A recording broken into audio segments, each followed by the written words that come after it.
Fundación Libertad y Desarrollo presenta Razón de Estado con Dionisio Gutiérrez.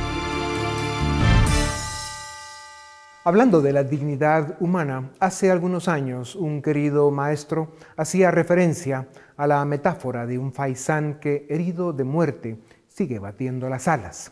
Y no se refería a esa dignidad derivada de nuestra condición de seres razonables, que, como dice, a veces lo somos muy poco, ni a la que sugería Pico de la Mirandola, con eso de que más que ser menos que ángeles, a menudo nos comportamos como algo menos que bestias.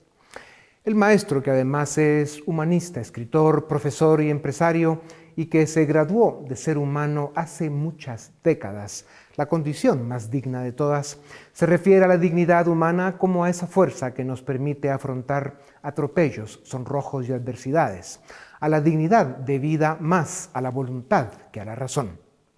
Dice el maestro que se trata de esa virtud de carácter que alivia nuestras derrotas y miserias, la elegancia que separa, la vergüenza del orgullo. En gran medida, dice, todos somos faisanes heridos y frente a la adversidad y el dolor es gracias a esa dignidad que logramos el impulso para seguir batiendo las alas. Continúa el maestro y afirma que andar con dignidad por la vida, pese a las derrotas de la edad, el miedo o la fortuna, es uno de nuestros mejores dones. Ser dignos, en última instancia, es ignorar lo que nos hiere. Y afirma el maestro que armados de esa ética personal y ese decoro, logramos sobrevivir a las servidumbres que nos impone la andadura. Vivir con honor, morir sin duelo. Esta es la regla. Lo que no es malo, si bien se mira, pues la vida de los que saben levantarse se enriquece con una ética de resistencia que, como al faisán, les dota de título y distinción. La prueba que vuelve el fracaso fecundo. Y sigue el maestro, de la herida que abre fluye nuestra dignidad, que es la honra del caído, la defensa del humilde, el signo de nuestra autoestima. Sufrir una derrota no es darse por vencido, es no doblar la rodilla y, como el faisán, no rendirse ni siquiera al implacable mandato de la muerte. Parece, pero no es orgullo. El orgullo precede a la caída, la dignidad le sigue. Y sí, como dice el poeta, hay una muerte lenta que atraviesa la vida lentamente. Hay también una lenta dignidad que alienta la vida hasta su fin. Continúa el maestro diciendo que no es fácil ser digno en estos tiempos que corren. Quizá en ningún tiempo lo ha sido. La gente se engaña a sí misma, rebaja su condición, se vende por unas monedas, se humilla, se deshonra. Y así viene a suceder que a la larga solo alcanzan a emular el vuelo de la gallina. La dignidad no es un valor en alza porque tal vez dedicamos demasiado tiempo a humillar la dignidad ajena. O como dijo Saramago en su discurso de aceptación del Nobel, si hay hombres que no se respetan a sí mismos es porque hace tiempo perdieron el respeto a sus semejantes. Aparentamos dignidad, dice el maestro, pero no la sentimos. Hemos perdido la ética de la dignidad en aras de valores menos decorosos como el dinero, la vanidad, el poder. Con estas reflexiones y en estos tiempos de dolores e incertidumbre, solo quería recordar con agradecimiento y alegría al querido maestro y su legado, que en estos días llega a los 82, con buena salud, al lado de su familia, con mucho que dar y con su dignidad intacta.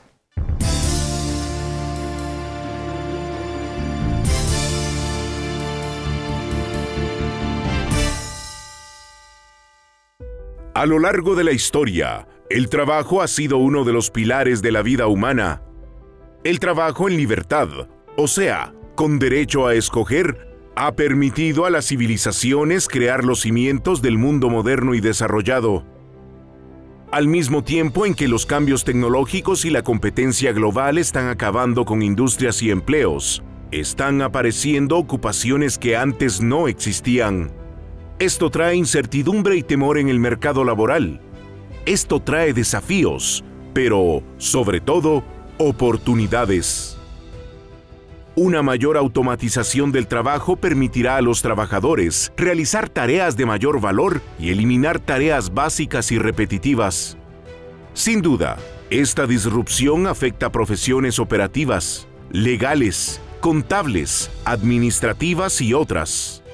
Este es el desafío que debemos enfrentar.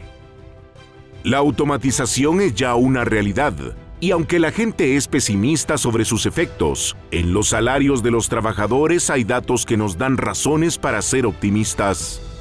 En 2019, el desempleo en los países ricos era el más bajo desde la década de 1960. Los ingresos crecían cerca de un 3% anual y, en Estados Unidos, los salarios de los trabajadores peor pagados crecían a un ritmo del 50% más rápido que el de los trabajadores mejor pagados. Por otra parte, la demanda de nuevas profesiones cambia hoy tan rápido que no existen las carreras universitarias para preparar las habilidades y los oficios que se están demandando. Por ello, el debate sobre el futuro del trabajo es un tema de suma importancia en nuestro tiempo. Si bien resulta difícil proyectar cuál será el futuro del trabajo en 1 o 2 décadas, sí existe un consenso respecto de que los sistemas educativos tienen que cambiar para preparar a los trabajadores del futuro para un mundo incierto y en cambio constante. Recientemente, 40.000 empleadores en 43 países fueron encuestados, y de ellos, el 45% de empresas dijeron no encontrar en el mercado los trabajadores con las destrezas que requieren. El sistema educativo deberá transformarse, volverse más flexible, ir más allá de las carreras de grado que hoy ofrece. Hoy toma años sacar carreras que están quedando obsoletas a pasos agigantados. Lo que el mercado laboral necesita es una oferta de microcredenciales y certificaciones adaptadas a las necesidades de las industrias florecientes, con capacidad de incorporar y actualizar competencias de forma regular. Los problemas son más grandes en los países en desarrollo. Si no se hacen los cambios necesarios, más de 800 millones de jóvenes en 5 continentes no tendrán la oportunidad de desarrollar las destrezas básicas en lectura y matemáticas que les permitan adquirir las aptitudes que el futuro demanda. En un mundo con tantos desafíos y con cambios tan acelerados, cobra mayor importancia la salud mental y las destrezas emocionales. En 2019, se experimentaron tasas altas de desgaste mental, una anomalía que se incrementó con el aumento del teletrabajo en 2020. En Estados Unidos, el 68% de los millennials y el 80% de la generación Z han manifestado su intención de abandonar sus trabajos por razones de salud mental, en comparación con un 50% de los encuestados en 2019. Sin duda, vivimos tiempos extraordinarios que necesitan ser mejor gestionados. Serán vitales una cultura de resiliencia mental y la capacidad de adaptarse a situaciones de adversidad para que tanto las empresas como los trabajadores atraigan, conserven y fomenten el talento a medida que el futuro del trabajo continúa evolucionando.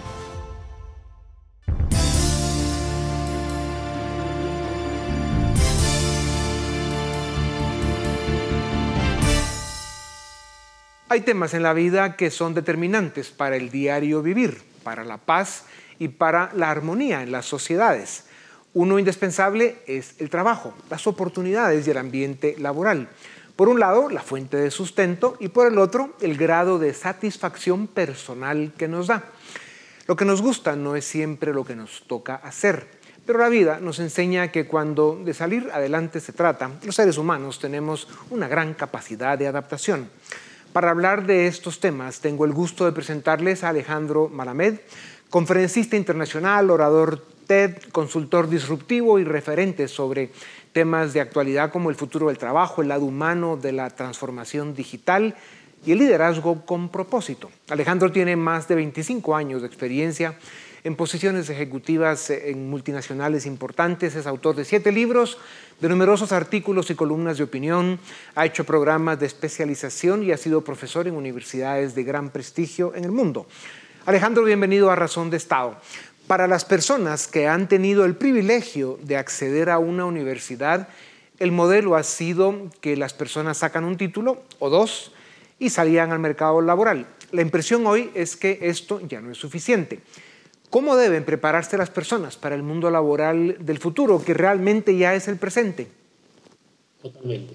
Bueno, muchas gracias. A ver, lo que tenemos que entender es que por lo general las universidades son instituciones que fueron creadas en el siglo XIX y que la conducen profesionales del siglo XX para estudiantes del siglo XXI, con lo cual tenemos 2 siglos de distancia.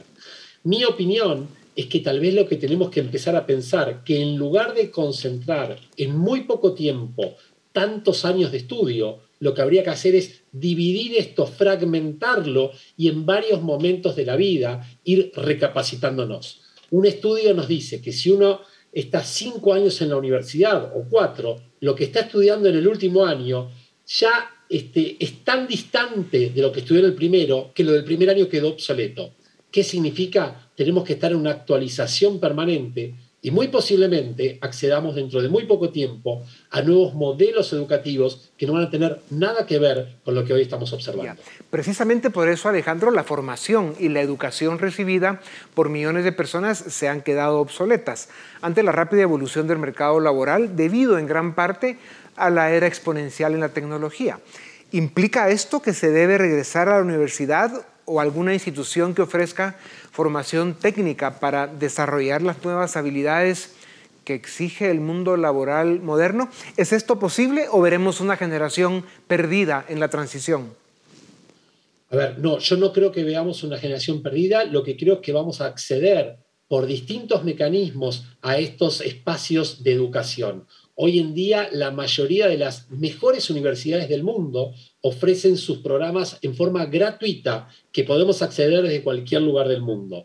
Lo que estamos observando es que hay nuevas maneras de enriquecernos cada uno y de ir lo que se llama el reskilling, es decir, ir reciclándonos profesionalmente. Entonces, mi opinión es que las instituciones educativas se están todo el tiempo adaptando a las nuevas realidades. Lo que nosotros tenemos que pensar es que todo esto exige y demanda que las dos partes se esfuercen para lograr ese objetivo. Ya. Si bien es cierto, Alejandro, hay instituciones serias, tanques de pensamiento, incluso gobiernos que reconocen que el modelo de educación tiene más de 15 años de atraso en América Latina. ¿Cómo pueden los centros educativos reeducar a las personas para que se adapten a los cambios si no aceleramos ese proceso de modernización del que tú hablas en los contenidos que están enseñando las escuelas y las universidades? Claro. Yo creo que lo que estamos observando hoy es que, y me pasa en las universidades, los alumnos saben más que los docentes. Entonces creo que lo que tenemos que entender es que cambió el rol del docente. El docente no es el que sabe todo, sino el que tiene las mejores preguntas. El docente es la persona que estimula el aprendizaje. No es el sabedor o el integrador de los conocimientos, sino que es el facilitador del aprendizaje de cada uno de los aprendientes. Y todos nosotros tendremos que convertirnos en lo que se llama long life learners, es decir, estudiantes de por vida, aprendientes de por vida, porque la evolución nos lleva a que los contenidos van modificándose todo el tiempo. Sí, no, es un excelente punto. Al final es un reencuentro entre la oferta tradicional de educación que hemos tenido y la demanda, ¿no? Hoy tenemos una demanda mucho más exigente y que además necesita un conocimiento puesto al día. Alejandro, ¿cómo afectan la vida de los trabajadores los cambios drásticos y acelerados que vivimos? Hay más casos, ya lo mencionábamos fuera de cámara, de depresión o incluso de suicidios a causa de las decepciones y exigencias del mundo laboral de hoy. ¿Qué piensas de esto? A ver, evidentemente el nivel de demandas es imposible de satisfacer con las capacidades que tenemos. Con lo cual lo que se está produciendo es esa necesidad de ver cómo compensamos ese exceso de demanda. ¿Qué es lo que sucede? Muchas personas lo compensan con menor tiempo de dormir, con menor tiempo de dedicar a la familia. Yo creo que vamos hacia un proceso y acaba de salir este concepto. Antes se hablaba de work and life balance, el equilibrio entre la vida y el trabajo. No existe más eso, lo que existe es la armonización de toda la vida. Creo que tenemos que entender que el trabajo es una faceta más, un plano más de nuestra vida. Y si eso no nos genera la motivación como para estar todo el tiempo impulsando nuevas energías, no nos sirve. Por otro lado, creo que también empezamos a entender que los modelos tradicionales de conexión laboral están obsoletos. El concepto de trabajo 8 horas y por eso me pagan, dentro de muy poco va a desaparecer. Tenemos que empezar a pensar en el trabajo por objetivos, que no importa ni cuándo ni dónde lo hago, sino lo que importa es que esté realizado, que esté ejecutado. Eso va a cambiar muchas cuestiones, dentro de las cuales cada uno va a ser el dueño de administrar su tiempo de la manera más efectiva. Ya. Lo que dices, Alejandro, me recuerda a un estudio, un trabajo del Harvard Business Review, en el que hablaba de la necesidad de una nueva era de la salud mental en el trabajo, debido a los trastornos y traumas que se acumulan y que son cada día más evidentes. Muchas empresas, especialmente en países ricos, han respondido con iniciativas como días o semanas de salud mental, les dicen, semanas laborales de 4 días y más beneficios que incluyen el asesoramiento, el coaching. Hay datos que indican que estos esfuerzos no están dando los resultados esperados. ¿Cuál es el problema?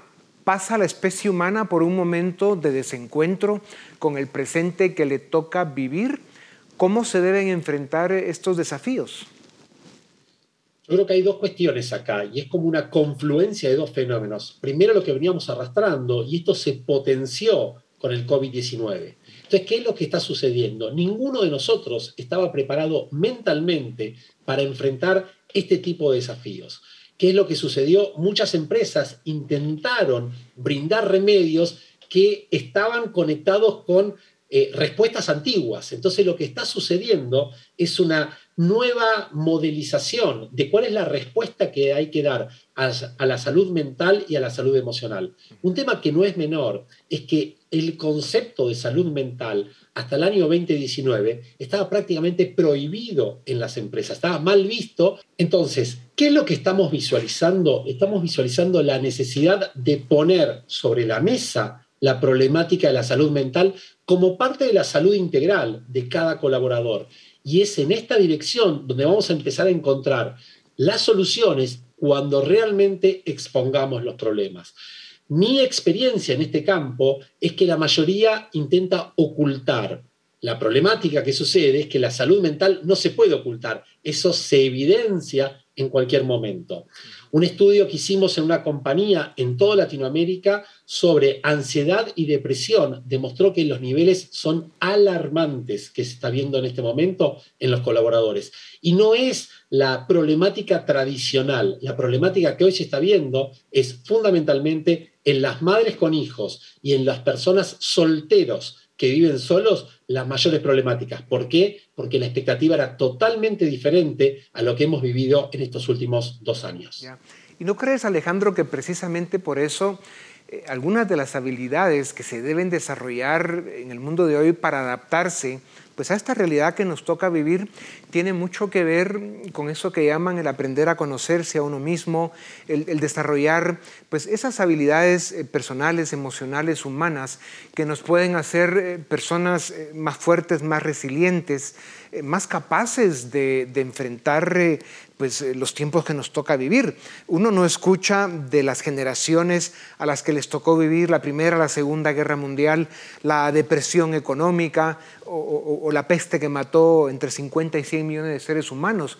De esas crisis salieron probablemente los líderes y estadistas que construyeron el mundo del que hoy nos beneficiamos. Entonces, ¿cómo sobrevivir a estos cambios tan drásticos para no solo, por un lado, conservar empleos, sino por otro lado, ser personas más resilientes y capaces de gobernarnos mejor? Sí, coincido plenamente. A ver, hasta hace algunos años el concepto que respondía a esto era la famosa inteligencia emocional a partir de Daniel Goleman. Ahora, ¿qué es lo que sucede? La inteligencia emocional es conocer mis emociones y conocer las emociones del otro.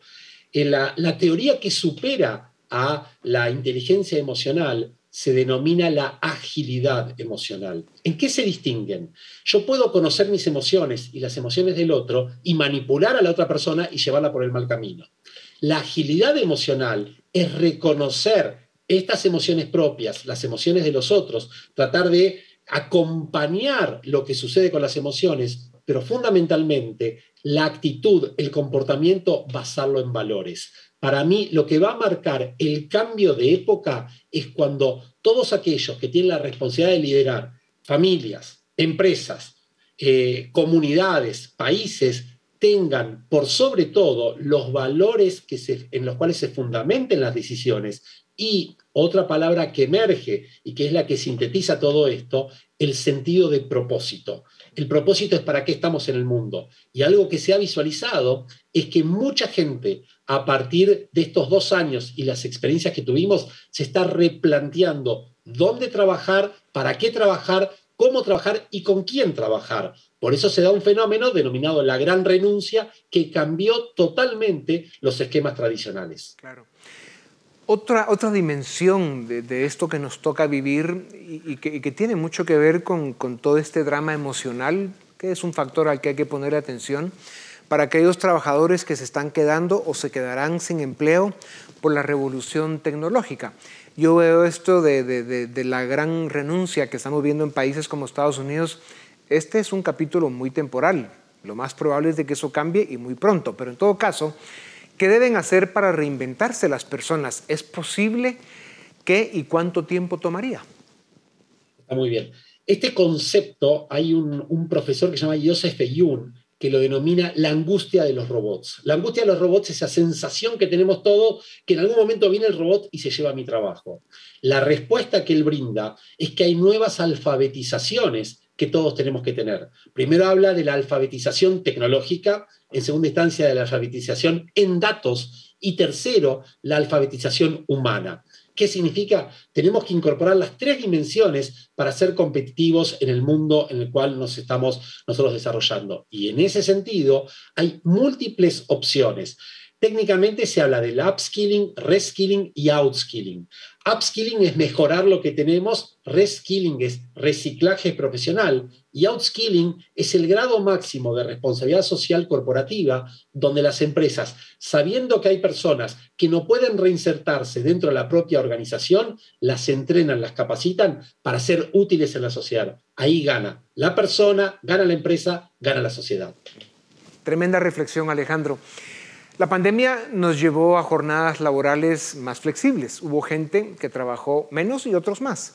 Si bien millones de trabajadores hoy prefieren retirarse de sus empleos, lo hemos visto, para tener tiempo libre, también vemos el fenómeno inverso. El trabajo a distancia o virtual también ha provocado que la frontera entre la casa y la oficina desaparezca, incluyendo los mismos horarios de trabajo o la expectativa de respuestas desde el empleador hacia el trabajador. ¿Se ha generado un impacto negativo sobre la disponibilidad de tiempo de recreo y distracción por la pandemia o se trabaja menos? A ver, los estudios indican que en promedio las personas trabajamos 48 minutos y medio por día de más. Ahora, ¿por qué se da eso y dónde se está verificando? Básicamente, cuando uno va al trabajo, no solamente es la cuestión física de ir, sino que es emocional de distinguir los planos. Una cosa es mi casa, otra cosa es mi trabajo. Cuando el trabajo está a 10 metros o a 5 metros de distancia, puedo hacerlo en cualquier momento. De hecho, hoy en día se está hablando del tercer turno que hacen muchas personas. ¿Cuándo es ese tercer turno? Después de las 9 de la noche. Es decir, en el momento en el cual hice las labores de mi casa y después sigo trabajando. La experiencia hoy está hablando que la mayoría de las personas trabajan más tiempo que antes, pero trabajan con más autonomía y con más libertad. Lo que se está persiguiendo es cómo se optimizan los niveles de productividad para que todos terminen ganando y no sea en detrimento de las personas o de las propias organizaciones. Y en esta tribuna siempre presentamos un sentido homenaje a los millones de latinoamericanos que trabajan en la mañana para comer en la tarde, que especialmente lo hicieron en los tiempos de pandemia, corriendo, poniendo en riesgo su vida y que bueno, son lo que son, ¿no? Esos héroes de la economía que ojalá algún día tengan acceso a integrarse a la economía formal y que pues, tengan todas las oportunidades que eso da. Alejandro, los hábitos de consumo también han cambiado según la preferencia respecto al trabajo a distancia, desde la casa. Por ejemplo, cayó el gasto en ropa, el uso del automóvil o del transporte público, pero aumentó el consumo de bienes para el hogar y comida en casa. ¿Cómo influirá esto en las preferencias de los trabajadores a la hora de buscar empleo? Sí. Bueno, yo creo que hay algunas industrias que jamás se hubieran imaginado el crecimiento que tuvieron. Una que me tocó hacer un trabajo hace muy poquito, la industria de venta de flores. Las flores han crecido exponencialmente porque mientras estamos en nuestras casas queremos que estén mejor. Yo creo que lo que está sucediendo es que todos nos hemos dado cuenta que podemos vivir muy diferente a lo que estábamos acostumbrados, que necesitamos ciertas cosas y ciertas cosas no. Y nos hemos dado cuenta qué es lo importante. Conectado con lo que decíamos antes, junto con el propósito que todos estamos buscando, también estamos tratando de trabajar en lugares que tengan significado y que tengan impacto real en la sociedad.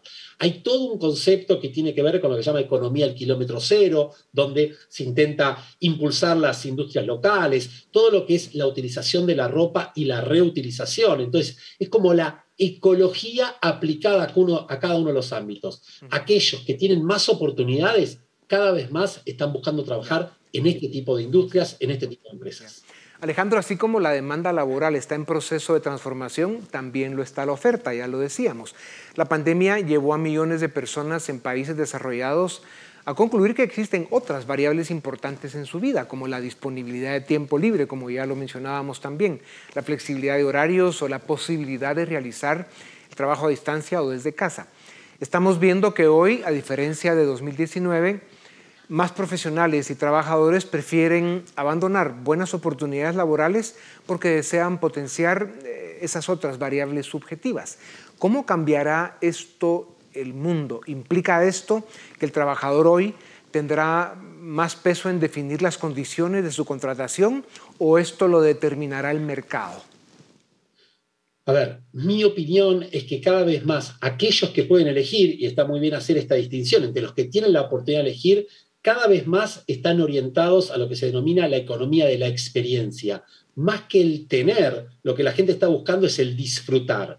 Entonces lo que está sucediendo es que todos están dirigiéndose hacia aquellos tipos de trabajo que ofrecen experiencias diferentes. Y estamos encontrando muchas oportunidades novedosas que antes hubieran sido imposible de considerar. Entonces, esta economía nueva que está emergiendo nos permite explorar nuevas cosas y darnos cuenta que industrias, como por ejemplo la del automóvil, estén en alerta porque se están dando cuenta que la gente lo que busca es un objeto de movilidad, no busca tener un auto todo el tiempo. Lo mismo pasa con la vivienda, lo mismo pasa con los hoteles, con un montón de actividades que se están dando cuenta que si no se reformulan, quedan fuera del mercado. ¿Cuál es el impacto mayor? Es que esto sucede exponencialmente rápido. Entonces es tan veloz que la capacidad de reacción es crítica, con lo cual hay una palabra del juego y la palabra es agilidad. Es la capacidad de responder rápido y la capacidad de brindar lo que el usuario, el cliente está esperando y obviamente también el trabajador. Yeah.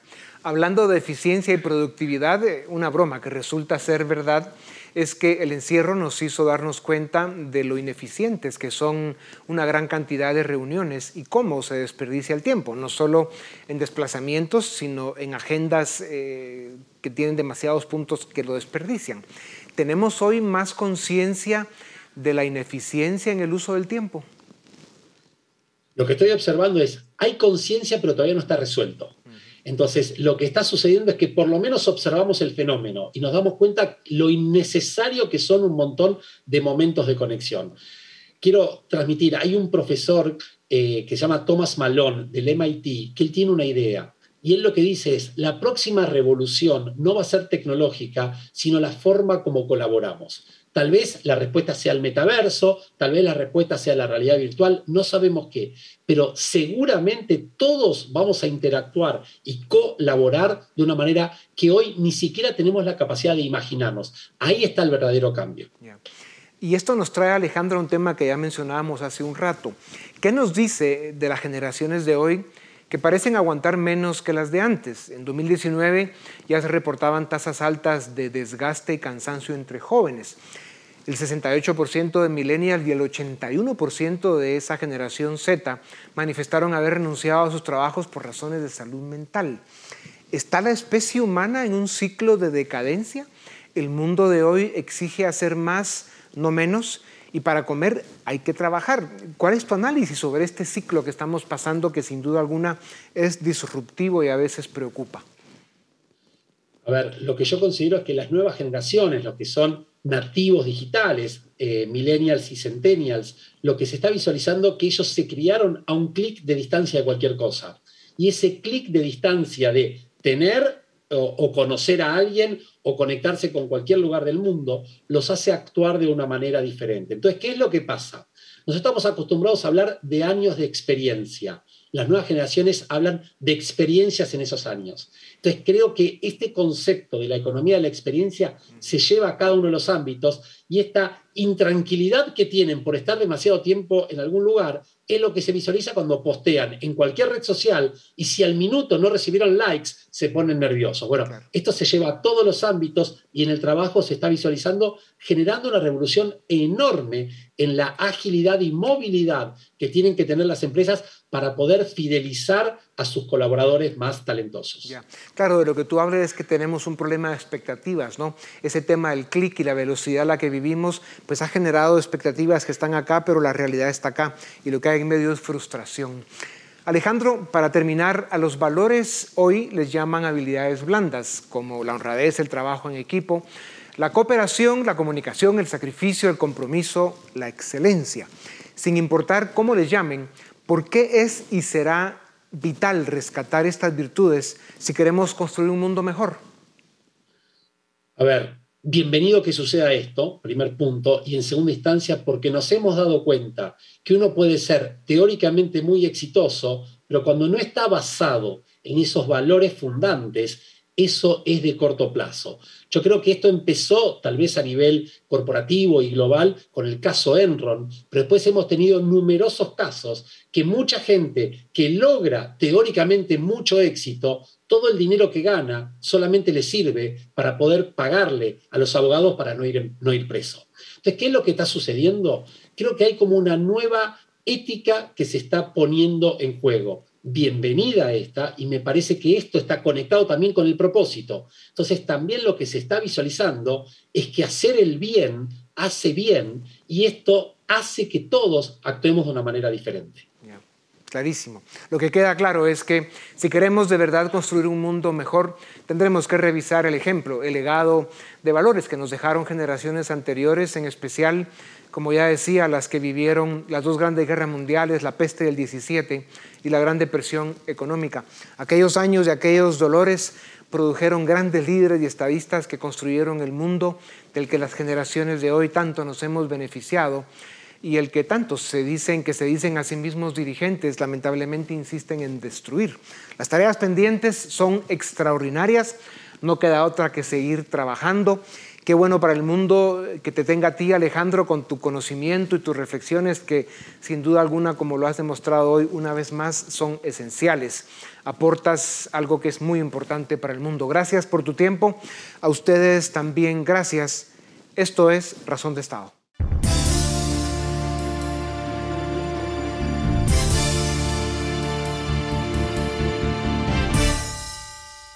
¿Qué tal? Bienvenidos. Este es el debate en Razón de Estado. Hoy vamos a comentar un suceso que ocurre en el Perú, y es que el presidente de la República, Pedro Castillo, ha enviado al Congreso peruano un peculiar proyecto de ley en el que básicamente está planteando llamar a un referéndum para preguntar al pueblo peruano si desea llamar a una asamblea constituyente, un mecanismo de reforma que pues muchos abogados afirman no está previsto en la Carta Magna peruana y que además cuestionan este proceder del presidente. Para entender mejor lo que está pasando en Perú, nos acompañan hoy desde Lima, Perú, por una parte Nano Guerra García, él es congresista y vocero de la bancada Fuerza Popular, el principal partido de oposición en el Perú, y también Lucas Gersi, él es abogado y promotor de la campaña de recolección de firmas de la Asamblea Constituyente, pero en otro sentido. Ya lo comentaremos cuando platiquemos con Lucas.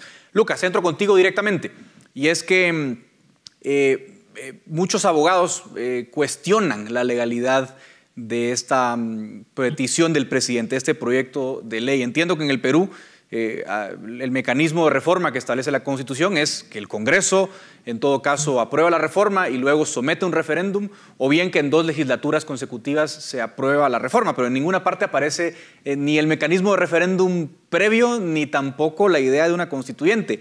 Rápidamente, ¿cómo ves la legalidad de este proyecto del presidente Castillo? Claro que sí, estimado Edgar. Antes que nada, quiero agradecerte mucho a ti por la invitación También agradecer a Nano Guerra García por acompañarnos en el panel. Un saludo a toda la gente que nos escucha en Guatemala, en el Perú y en otros lugares de América Latina. A ver, para contestar esta pregunta es importante tomar en cuenta que la Constitución Política del Perú no prevé la figura de la Asamblea Constituyente. Hay una especie de vacío sobre esa situación. Se prevé la modificación total o parcial de la Constitución, que siempre pasa a través del Congreso por disposición del artículo 206 de la Constitución. El proyecto de ley planteado por el Poder Ejecutivo es claramente inconstitucional y es una amenaza a la democracia por varios motivos. El primer motivo es que este proyecto de ley plantea que el presidente de la República llama a la Constituyente. Es decir, no importa lo que diga el Congreso, el presidente, por decisión administrativa, por decreto supremo, podría llamar a la Constituyente, tal y como prevé precisamente la Constitución venezolana.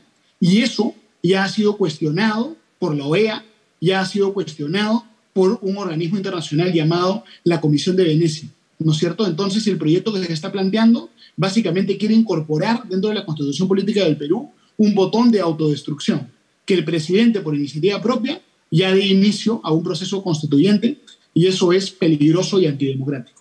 Claro. Lo otro que es muy peligroso y muy antidemocrático es que este proyecto de ley plantea la constituyente. En lugar de plantear que sea el pueblo peruano el que escoja la constituyente en una elección, tal y como exige el sentido común y el Estado de Derecho, el proyecto plantea que solo el 30% de constituyentes sean electos por los peruanos en general, y el resto plantea que sean electos por circunscripciones basadas en, digamos, criterios étnicos o raciales, lo cual es muy difícil de hacer en el Perú. Vamos a comentar eso. Claro, Nano, ya nos explica entonces, Lucas, que el mecanismo que elige el presidente Castillo pues, es bastante cuestionable. Él lo califica de abiertamente inconstitucional. Recuerdo que en campaña, en mayo del año pasado, Nano, los dos candidatos que pasan a segunda vuelta firman la proclama ciudadana. Uno de los puntos era justamente comprometerse a no reformar la Constitución por vías no vigentes, y parece que el presidente Castillo incumple esa consigna. ¿Cómo leen ustedes, Nano, desde la oposición, lo hecho por el presidente? Bueno, en primer lugar, gracias, Edgar, por la invitación. Igual gracias a Lucas. Creo que Lucas ha dado una explicación clara desde el punto de vista legal. Hay que señalar además que Lucas ha sido un activista político contra precisamente la convocatoria de la Asamblea Constituyente. Y yo lo que quiero referirme es al tema político. Esta convocatoria es casi una especie de manotazo de ahogado de Pedro Castillo. Pedro Castillo está en niveles de popularidad que históricamente corresponden a un presidente desacreditado en su último año. Está por debajo del 20%, es decir, de cada 10 peruanos, 8 quiere que se vaya. Y entonces no es una convocatoria por un interés en reformar. Sabemos que las constituciones además no reforman las situaciones económicas y políticas. Es volver a utilizar un caballo de batalla que él dijo que no lo iba a utilizar. Fíjate, yo llego a pensar que si aún se convocara, cosa que no va a pasar por la ilegalidad e inconstitucionalidad de esto, si aún se convocara, yo creo que la perdería, porque sería una forma en que el pueblo peruano demostraría su rechazo a el gobierno de Pedro Castillo. Esto es obtener aire, ¿no? Es como cuando en el box alguien tira la toalla un rato para que pueda recuperarse y no pueda ser masacrado el rival. Yo creo que este es el principal hecho. En otros casos, las constituciones son puestas por regímenes que algo de popularidad tienen o que tienen un espacio para maniobra, ¿no? Para poder prolongarse en el poder, para tener la llave constitucional de la que hablaba Carl Schmitt en sus famosas tesis. En este caso, es una simple treta política burda, porque además ha copiado parte del proyecto de ley que envía al Congreso y que en definitiva va a pasar a ser archivado luego que la revise la Comisión de Constitución. ¿Cómo no, Lucas? Yo decía en la presentación que vos sos un activista por la Asamblea Constituyente, pero en otro sentido. Yo entiendo que has hecho un trabajo de recopilación de firmas y eso de alguna forma es un termómetro para lo que nos comenta Nano, ¿no? Es decir, no es una idea la constituyente en Perú en estos momentos que goce de amplia popularidad, ¿no es cierto? Claro que sí, estimado Edgar. El debate sobre la constituyente en el Perú no viene de esta semana nada más, sino que desde la campaña electoral esta fue una de las propuestas banderas de Pedro Castillo, y por mucho tiempo han habido varios proyectos de ley en este sentido, todos rechazados por el Congreso o todos, en todo caso, aún en trámite en el Congreso, ¿no es cierto? Entonces, esto forma parte de la estrategia del gobierno, porque como la Asamblea Constituyente tiene poder absoluto, posiblemente le permitiría al gobierno de turno poder, digamos, capturar instituciones del Estado que ahora no controla y poder, digamos, constituir un modelo autoritario en el Perú, ¿no? Entonces, frente a esta amenaza, efectivamente, nosotros lanzamos una campaña de recolección de firmas en todo el Perú. Hemos venido viajando por diferentes regiones del Perú recolectando firmas y hasta el momento hemos recolectado cerca de 1,5 millones de firmas que respaldan un proyecto de ley que dice que va a estar prohibida la convocatoria de una asamblea constituyente, ¿no? Entonces es un trabajo pues, que estamos haciendo de activismo que busca educar sobre este tema y que busca expresar el sentimiento ciudadano en defensa de la democracia y del Estado de Derecho. Porque lamentablemente estamos viendo pues, personas cuyo modelo de Estado no es exactamente democrático, ¿no? El modelo de ellos es el modelo que tuvo Rafael Correa en el Ecuador, que tuvo Evo Morales en Bolivia, para no hablar de Venezuela. Y efectivamente ellos van a buscar, sea por las buenas o por las malas, instalar la Asamblea Constituyente y consolidar un gobierno autoritario. Por eso es que permanentemente hablan del cierre del Congreso, insinúan siempre que ellos van a dar una especie de autogolpe en contra del Congreso. Entonces hay una retórica muy poco democrática y frente a eso queremos movilizar a la ciudadanía y educar a la ciudadanía para defender la democracia, ¿no? Ahora, y lo venimos haciendo con mucho entusiasmo. Nano, a mí, yo creo que de escucharles a ustedes dos me queda bastante claro que no es precisamente una realidad la constituyente, por lo menos no ahora. O sea, es decir, no goza ni del apoyo popular, no tiene los 66 votos que se requieren en el Congreso, por lo que sé. Ahora, Nano, detrás de esto, y tú lo mencionabas al igual que Lucas, también hay una idea de generar caos, ¿no? De generar caos al ver que es impopular, que desfilan los ministros, que su gabinete es un desastre, que su gobierno es impopular. ¿Qué está buscando él en el fondo? Y si tú crees que lo va a lograr, Nano, es decir, él quiere sembrar este caos un poco para luego justificar alguna medida autoritaria. ¿Cuáles en todo caso los escenarios que ves a futuro y cómo contrarrestar esa amenaza que pareciera latente? Yo creo que lo que tenemos que tener siempre claro en Castillo, en Cerrón, que es el presidente del partido, es que ellos tienen una visión de la historia de la política marxista-leninista, ¿no? Para un leninista es clave lo que se dice, lo que se llama agudizar las contradicciones.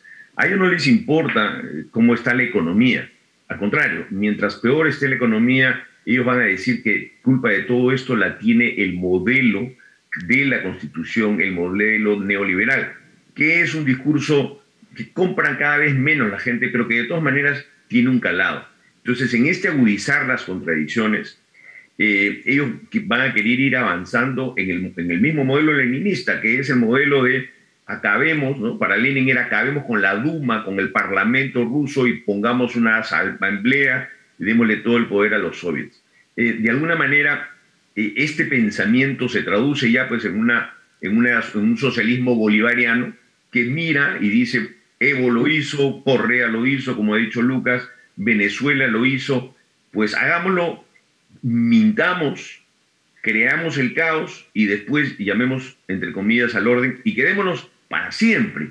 Lo que la izquierda quiere hacer siempre en el mundo es quedarse para siempre, porque le interesa tener el poder, no le interesa resolver los problemas. Eso es lo que está detrás. Hay un pensamiento político, ideológico y una estrategia clara. Lucas, sobre la idea de la constituyente, me llama la atención que hay también una inspiración chilena, digámoslo, en ese proyecto, ¿no? Porque tú decías muy acertadamente, no es una constituyente común. Plantea paridad de género, plantea 40% de cuota para los partidos políticos, 30% para candidaturas independientes, hay una cuota para pueblos indígenas, para pueblos afroperuanos. ¿Ves un poco esa, que se quieren montar como esa ola, ¿no? De lo que pasó en Chile? Aunque yo creo que no hay punto de comparación entre la situación de ambos países, ¿no es cierto? Correcto, estimado Edgar. Digamos, hay varios proyectos que se han presentado y hay proyectos que son inclusive peores, que le dan menos representación a la población en general y más representación a circunscripciones gremiales, ¿no es cierto? Y más que ingrediente chileno, yo llamaría esto un ingrediente venezolano. Este modelo de constitucionalismo apareció en la Asamblea Constituyente de Venezuela del año 2017, fue cuestionado por la Comisión de Venecia, cuestionado por la OEA, porque permite manipular la elección. Es decir, yo no tengo un padrón, yo no sé quiénes en el Perú son microempresarios. Es muy complicado en un país con tanta informalidad. Entonces, si yo le doy unos curules a los microempresarios, la elaboración de ese padrón se presta a la manipulación. Yo no sé en el Perú quiénes son afroperuanos, menos en un país con tanto mestizaje tan complejo como el Perú. Entonces, la creación de ese tipo de circunscripciones se presta a menoscabar la igualdad ante la ley y a crear situaciones de manipulación de la voluntad popular. Y además, este tipo de sistemas corporativistas provienen del fascismo, ¿no? Eso lo dijo la Comisión de Venecia. Esto se hacía en la Italia de Mussolini, en la España de Franco, lo hace la Venezuela de Nicolás Maduro, porque permite desarmar la democracia, permite darle poderes sobredimensionados a minorías escogidas selectivamente y al mismo tiempo licuar la voluntad popular, hasta el punto que podría Perú Libre perder la elección a la constituyente e igual controlar la constituyente con este tipo de mecanismos, ¿no? Entonces es algo manifiestamente antidemocrático, no es un paso hacia adelante, sino un paso retrógrado hacia atrás, ¿no? Es una constituyente en el fondo del antiguo régimen, ¿no? Paradójicamente. Nano, yo decía que aparte del desfile de ministros, además el comercio decía que ha roto récord, ¿no?, en la rotación del gabinete Pedro Castillo, es algo realmente de otro planeta. También ha sobrevivido a 2 mociones de censura o de vacancia, como le llaman ustedes. ¿Cómo ves el futuro inmediato? ¿Crees que Pedro Castillo sobrevivirá a algún otro intento de vacancia? ¿Cuál es digamos, el escenario que se ve? Porque con tanta inestabilidad y tanto rechazo, cuesta pensar que sea sostenible la situación a este punto. ¿Qué escenarios ves, Nano?